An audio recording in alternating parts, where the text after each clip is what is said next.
নমস্কার, কেমন আছো সবাই? আশা করছি সবাই খুব ভালো আছো। নতুন বছরে নতুন একটা রেসিপি নিয়ে আমি সঙ্গীতা তোমাদের সামনে আবারও হাজির হয়ে গেলাম। আজকে তোমাদের সাথে দারুণ মজার একটা রেসিপি শেয়ার করব, যেখানে থাকছে লাল শাক আর ছোলার ডাল। এই রেসিপিটা শুধু বড়দের জন্য নয়, কিন্তু এই রেসিপিটা বাচ্চা থেকে বুড়ো প্রত্যেকটি মানুষের মুখরোচক একটি খাবার। আর শুধু তাই নয়, এই খাবারটি কিন্তু ভীষণ হেলদি একটি খাবার। যেসব বাচ্চারা শাক খেতে চায় না বা ডাল খেতে চায় না, তাদের জন্য কিন্তু একদম পারফেক্ট একটা রেসিপি আজকে আমি দিতে চলেছি। তো তাহলে চলো আর দেরি কিসের, দেখে নাও আজকে তোমাদের সাথে আমি কি রেসিপি শেয়ার করব। নতুন বছর বলে কথা, কিছু তো নতুন রেসিপি শেয়ার করতেই হয়, তাই না? চলো তাহলে মিক্সিং জারের মধ্যে নিয়ে নিয়েছি প্রথমেই ছোলার ডাল। যে ছোলার ডালটা আমি রাত্রে ভিজিয়ে রেখেছিলাম, আর সেই ছোলার ডালটাই কিন্তু মিক্সির মধ্যে নিয়ে নিচ্ছি। তো আমার এখানে ছোলার ডালটা বেশ খানিকটা ভেজানো হয়ে গেছিলো, যে কারণে আমি কিন্তু পরিমাণ মতো নিয়ে নিলাম। তোমরা তোমাদের বাড়ির মেম্বার হিসাবে ছোলার ডালটা নিও। তো এবার ছোলার ডালের মধ্যে দিয়ে দেব, দেখো, জাস্ট কয়েকটা রসুনের কোয়া।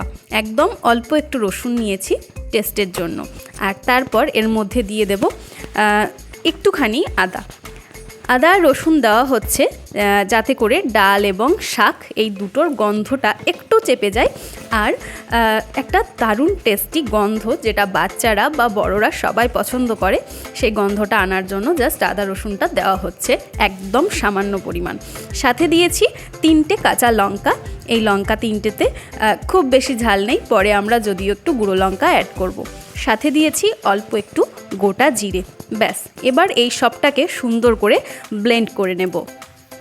একটা সুন্দর ব্লেন্ড করে নিয়েছি, মানে একদম মিহি পেস্ট করে নিয়েছি। তো এখানেতে কোনো রকম ডাল থাকবে না যে একটু গোটা গোটা রাখবো বা এরকম কিছুই নয়।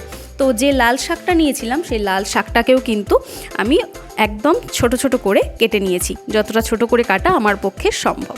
এবার এই ডালটা যেটা আমি পেস্ট করে নিয়ে এসেছিলাম, সেটা এই লাল শাকের মধ্যে কিন্তু ভালো করে মিশিয়ে নিতে হবে। তাই লাল শাকের মধ্যেই দিয়ে দিচ্ছি মিক্সির থেকে ডালটা। ডালের সাথে কিন্তু আরও কিছু দিতে হবে, যেমন কুচিয়ে রাখা পেঁয়াজ দিচ্ছি, আর সাথে দিয়ে দেব অবশ্যই পরিমাণ মতো লবণ।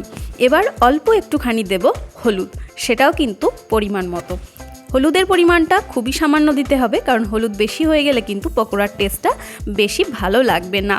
আর ওপর থেকে বললাম দিয়ে দেব ঝালের জন্য অল্প একটু পরিমাণ গুঁড়ো লঙ্কা, কারণ কাঁচা লঙ্কা এবং গুঁড়ো লঙ্কা দুটোর সংমিশ্রণে দারুণ একটা টেস্ট তৈরি হবে। তো এবার চলে আসি মিক্সিং করার জন্য। তো এটাকে তোমরা চাইলে কিন্তু হাত দিয়ে ভালো করে চটকে চটকে মিক্স করে নিতে পারো, তবে আমি চামচ দিয়েই মিশিয়ে নিয়েছি। তোমরা অবশ্যই চেষ্টা করবে হাত দিয়ে ভালো করে মিশিয়ে নেওয়ার। এটা ভালো করে মিশিয়ে নিতে পারলেই কিন্তু টেস্টটা খুব সুন্দর আসবে, কারণ মশলার সাথে ডাল বা পেঁয়াজ শাক সবটাই যখন সুন্দরভাবে মিশবে, তখনই কিন্তু টেস্টটা পারফেক্ট আসবে। তো চলো এবার রান্নাটা শুরু করা যাক। কড়াইতে ভালো করে তেল গরম করে দিয়ে দিচ্ছি পকোড়াগুলো। ছোট ছোট হাতের মধ্যে রোল রোল করে কড়াইতে কিন্তু দিয়ে দেব। রান্নাটা অবশ্যই সর্ষের তেলে করতে বলবো, কারণ এই ধরনের পকোড়া কিন্তু সর্ষের তেলে করলেই বেশি টেস্টি হয়। তো তোমরা যারা সর্ষের তেল খেতে পছন্দ করো না, তারা অবশ্যই কিন্তু সাদা তেল ব্যবহার করতে পারো, তবে আমি বলবো যদি সর্ষের তেল দিয়ে রান্না করো তাহলে টেস্টটা অনেক বেশি সুন্দর হবে। তো রান্নাটা যতটা সহজ মনে হচ্ছে, আমি বলবো ততটাও কিন্তু নয়, কারণ এই যে এখন পকোড়াটা ভাজা চলছে, এই টাইমটা কিন্তু ভীষণ সাবধানেই ভাজাটা করতে হবে। বেশ টাইম নিয়েই ভাজতে হবে, তা না হলে ওপরটা পুড়ে যাবে আর ভেতরটা কিন্তু ভালো করে রান্না হবে না। ভেতরটাও যদি ভালো করে রান্না না হয়, তাহলে কিন্তু পকোড়ার টেস্টটাও ভালো লাগবে না। তো সেক্ষেত্রে তোমরা চেষ্টা করবে গ্যাসের ফ্লেমটাকে মিডিয়ামে রেখে একটু টাইম নিয়ে ধীরে ধীরে ভাজতে, তাহলে পকোড়া টেস্টটা ভেতর থেকে ভালো হবে। রান্নাটা যখন ভেতর থেকে কমপ্লিট হয়, তখনই কিন্তু টেস্টটা বেশি সুন্দর হয়। তো সেক্ষেত্রে তোমরা অবশ্যই চেষ্টা করবে রান্নাটা ধীরে ধীরে করার।